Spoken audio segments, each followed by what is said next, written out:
जानते हो, कहते हैं निसार अहमद नेज़ाबे, तुझे खबर नहीं है, तुझे पता नहीं है, हम अपने इस शादी के मौके पर जिन रस्मों को निभा रहे हैं ये हमारे परदादा ने किया था, हमारे परनाना ने किया था। मैं कहता हूँ मुसलमान, तुम अपनी माओ बहनों बेटियों को पैगाम दो कि परदादा परनाना की परंपराओं की बात ना करो।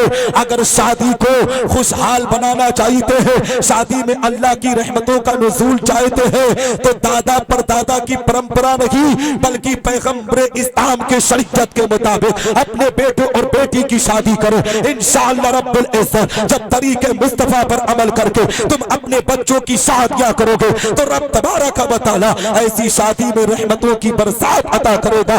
दूल्हा और दुल्हन इंशाअल्लाह रब्बुल इज्जत खुशहाल जिंदगी बसर करते हुए। जिंदाबाद। लेकिन आज जानते हो क्या होता है, शादी होती है और शादी के मौके पर हमने महसूस किया है कि बाकायदा जो लड़के का बाप होता है ना, हकीकत में मुसलमानों शादी के मौके पर आज की जो शादी का प्रोग्राम है उनके वालिद मोहतरम ने अच्छी सोच रखी कि आज अपने घर पर उलमा इकराम को बुलाकर अल्लाह रसूल के जिक्र की महफिल को सजाया। मगर अक्सर व बेशतर आज भी लोग बहुत से ऐसे पाए जा रहे हैं जो ए मुसलमानों शादी के मौके पर अपनी इज्जतों को बाकायदा बाजारों में नीलाम करते हैं। आपने भी महसूस किया होगा कि जब लड़के की शादी होती है तो बाप बेचारा अपनी आंख पर काला चश्मा लगाकर हर गुनाह को धड़ल्ले के साथ करता है। हकीकत में शरीयत की इस इज्जतों को, शरीयत की धज्जियां इस तरीके से उड़ाने पर आमादा है कि उसको पता ही नहीं है कि गुनाह किसे कहा जाता है, सवाब किसे कहा जाता है। इस तरीके से लोग शादी के मौके पर गुनाहों के दलदल में फंसकर अपने बच्चों की शादियां करते हैं। आपने भी महसूस किया होगा मुसलमानों कि आज बाकायदा शादी के नाम पर किस तरीके से गलत रस्मों को वजूद में लाया जाता है।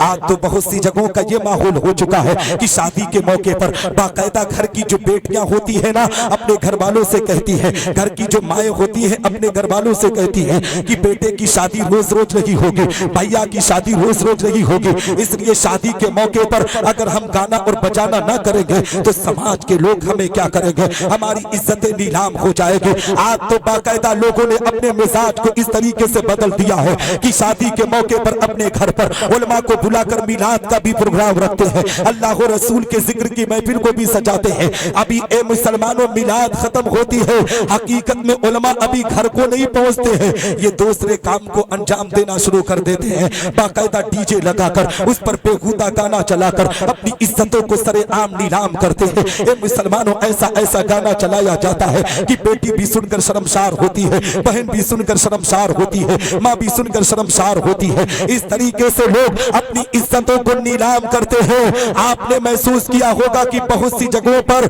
हकीकत में जब डीजे लगाया जाता है, गाना चलाया जाता है तो बाकायदा नौजवान लड़के डांस करते हुए नजर आते हैं, उन्हीं के साथ नौजवान लड़कियां भी डांस करने पर आमादा होती है। जब इन नौजवानों से सवाल किया जाता है कि ए नौजवानों सुनो सुनो, तुम किसी गैर मजहब में पैदा नहीं किए गए हो, तुम एक मजहब इस्लाम खानदान में पैदा किए गए हो, एक घराने में ऐसे पैदा किए गए हो जहाँ पर कलमे शहादत का इकरार किया जाता है, जहाँ कलमे शहादत पर ईमान रखा जाता है, तुम अपनी इज्जतों को इस तरीके से नीलाम क्यों कर रहे हो? तुम्हें अल्लाह ने इस दुनिया में पैदा किया है तो इस बुनियाद पर नहीं पैदा किया है कि तुम जाओ गाना और बजाना करो, बल्कि अल्लाह के कुरान से पूछो, ये अल्लाह का कुरान हमें पैदा क्यों किया गया है? तो रब का कुरान कहता है वमा खलक़तुल जिन्ना वल इंसा इल्ला लियअबुदून, मैंने इंसान और जिन्नात को पैदा किया है तो सिर्फ अपनी इबादत के लिए पैदा किया है। लेकिन ए मुसलमानों, आज हम इबादत से अपने आप को दूरी करके आज हम अपनी इज्जतों को किस तरीके से नीलाम करते हैं। हकीकत में शादी के मौके पर बाकायदा लोग कहते हैं मौलाना अगर डांस नहीं होगी, अगर नाच नहीं होगा तो गांव और के अंदर हमारी बिरादरी के अंदर हमारे खानदान का स्टेटस नीचे हो जाएगा, हमारे खानदान की इज्जत चली जाएगी। मैं कहता हूँ मुसलमान, किसी के डांस और नाच से उसके स्टेटस ऊंचा नहीं हुआ करता है, उसका खानदान का नाम ऊंचा नहीं हुआ करता है। हकीकत में जो लोग तुम्हारे नाच और गानों को देखते हैं, जो लोग तुम्हारे डांस को देखकर तालियां बजाते हैं, वही लोग चौराहों पर बैठकर तेरे खानदान की इज्जतों का जनाजा निकालते हैं, तेरे खानदान की इज्जतों को नीलाम करते हैं। हाँ, अगर तू चाहता है कि शादी के मौके पर अल्लाह रब्बुल इज्जत तेरे मकाम को ऊंचा करे, तो जब शादी तेरे घर पर हो तो डांस और नाच के प्रोग्राम को ना कराकर मदरसों के कुछ तलबा को बुलाकर अपने घर पर कुरान की तिलावत की महफिल को सजा दो। अपने गांव, अपने मोहल्ले के अंदर अगर कोई यतीम, कोई गरीब बेटा या बेटी हो